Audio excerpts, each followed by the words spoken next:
جب آسمان پھٹ جائے گا اور جب تارے جھڑ پڑیں گے اور جب سمندر ابل پڑیں گے اور جب قبریں اکھیڑ دی جائیں گی، تب ہر شخص معلوم کر لے گا کہ اس نے آگے کیا بھیجا تھا اور پیچھے کیا چھوڑا۔ اے انسان، تجھ کو اپنے رب کریم کے بارے میں کس چیز نے دھوکہ دیا؟ وہی تو ہے جس نے تجھے بنایا، پھر تیرے اعضاء کو درست کیا اور تیری قامت کو معتدل رکھا، جس صورت میں چاہا تجھے جوڑ دیا۔ مگر افسوس تم لوگ جزا کو جھٹلاتے ہو، حالانکہ تم پر نگہبان مقرر ہیں، یعنی معزز کاتبین۔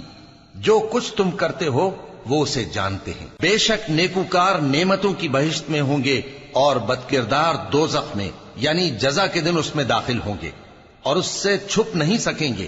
اور تمہیں کیا معلوم کہ جزا کا دن کیسا ہے؟ پھر تمہیں کیا معلوم کہ جزا کا دن کیسا ہے؟ جس روز کوئی کسی کے کچھ